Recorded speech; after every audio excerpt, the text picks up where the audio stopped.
Hello everybody, hope you're ready for another SCX-24 build because we're about to do another one. So I went to Beat the Creek Rocktober and I met Hard Park Crawlers there. And I started looking around and he does all SCX-24 stuff. And he had this Goblin XL chassis. If I can get it up in the light so you can really see it. Look at that red.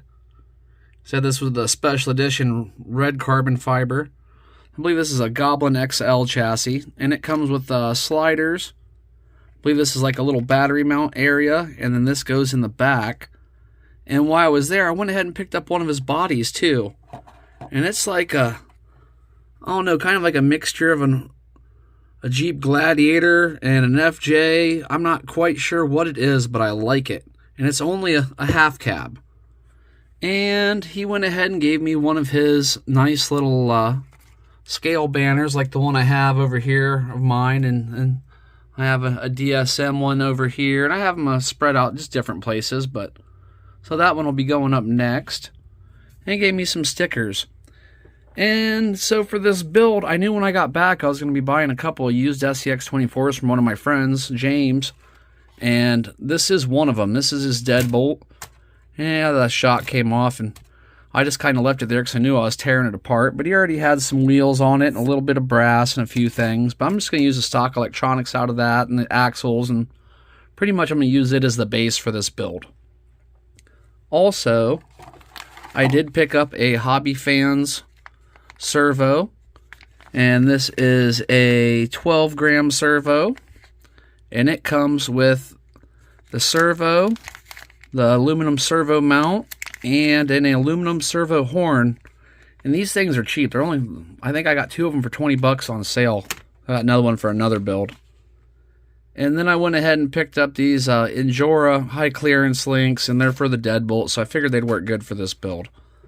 And I haven't seen a whole lot on the build on these. I've seen people who have built them, and I've seen what they've done, but I haven't seen them assemble them. So I'm going to try to at least like put one side together and line it up, and then show you what I put where, and we'll go from there.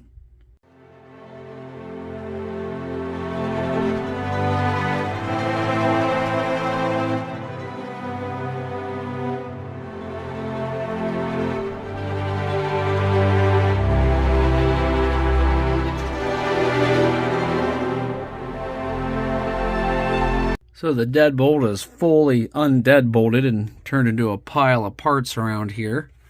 And I've started bolting this together. Now with their sliders, if you look at them, where's the other one? Right here. On the one side, how it ducks down, you're going to want that going towards your nose. How well you can see that, but you want that diving towards your nose. And that wasn't any big deal. I just used the two holes that are opposite of the stock tranny mount post that slide in, and just bolted those right on. And you have two in the bottom for the front that mount right into this. That's for your battery tray. And then on the back, it didn't really have any designated screw spots, so I just stuck them there and there for now, just to hold this piece in place until I figure out where I want the final mounting to be. But there is the basic how you assemble this thing.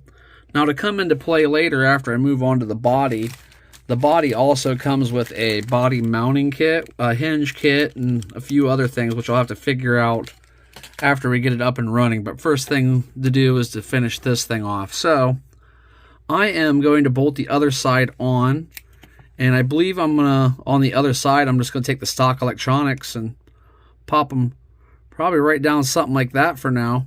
Either that, or maybe I could slide them up into here and then put the battery on the side. I'm not sure yet. So we'll just take that as we go. I'm going to get the rest of it bolted together, and we'll see where the electronics is kind of fall into place.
So here it is.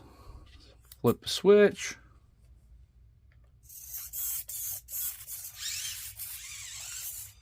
And it all appears to be working. Well, what I did, I showed you how I did everything and how I do things. I take that stock connector off the battery a lot and switch it over to these JSTs. That way I can make a whip coming off. I don't have to plug down into the ESC each time. Also, I like to conformal coat my boards. That way they're nice and waterproof. And you can see I removed it from the shell and put it down inside there. And I am using a little 300 milliamp battery and just velcroed it on the side. And that's going to work out good for me for now. The steering seems to be working really good. No problems there. Maybe I have to trim it up a little bit. Now I have noticed when you depress all the way, you do hit your battery tray on your servo. So I still may end up doing a little trimming and stuff through there. I'm not 100% sure where all this build's going to go. It has a whole bunch of potential. And with these shocks aren't bad. These are just some little hot racing shocks. They don't have the travel that I would really like. They're not bad. You know, for like a stock base shock, they don't do too bad. Let's see, we'll get up here and maybe flex around on some stuff a little bit. But these are the original SCX24 electronics, so they're not the smoothest electronics. That may all change later, but I just wanted to get this thing up and running, so I used what I had laying around. And it's, you know, not horrible. It's got those Injora kind of like Hyrax clone tires on it. And I haven't really had a whole lot of experience with those. A little bit, not a whole lot. We're getting all caught up there.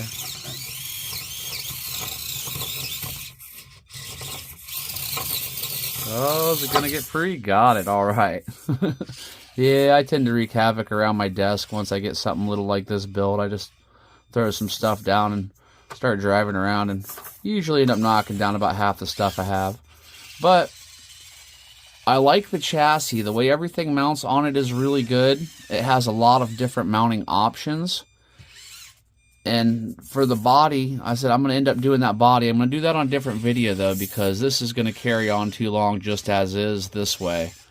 But everything mounts up nice. All of his hardware was nice. I've built... I couldn't even tell you. It's in the double digits on SCX24s. I just build them nonstop. And so I've dealt with a lot of different companies. I've done a whole lot of the China brand stuff, the Amazon specials. A ton of Injora. As you can see, I've used some on this as well. But as far as quality goes, I think this is a much higher quality chassis. Just when you're messing with it, you can feel it feels like a better carbon. I don't know what carbon he's using, but it's really, I mean, look, I'll squeeze the side rails, and I'm putting some pressure on there, and they're not flexing hardly at all. So this is some really, really rigid carbon he's using. And I like these sliders a lot. They give you some nice mounting options. And if you end up getting a bigger tire that's going to end up rubbing when you're turning right there on that corner, maybe you just trim the corner away. That's not really a big deal at all. And I do not know that this is going to be final layout for these electronics, but as it sits right now, it's really nice and compact on the electronics. Everything fits where it's going.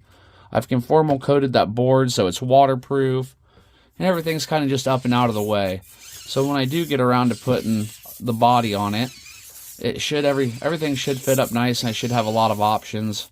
Now he does include this mounting kit for the body when you buy the body. We'll just set that on there just to kind of get a...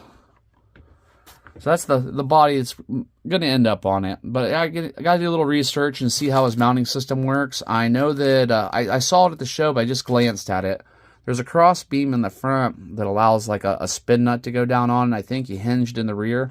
Not 100% sure on that. That'll be the next video on this guy. But there it is. There's how you assemble a Goblin chassis. And you know, everything else is just going to be preference.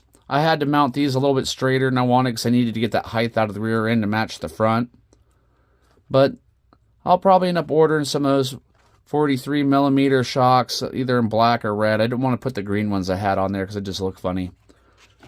That's how it sits, guys. And I hope if you've bought one of these or interested in buying one of these, you'll at least have an idea how it goes together. Because I know when I get a chassis kit, I got to stare at it for a second. Oh, took him out. And kind of figure out how everything goes. So I know it helps me if I could watch how somebody else has put it together. I didn't see a whole lot of videos on how people were assembling these. But thanks for watching, everybody. The next run of this, I'll probably be getting the body mounted up and then taking it out for a crawl. I'm thinking it's probably got to get a weathered body. Thanks for watching. Smash that like on the way out, and I hope you have a great day.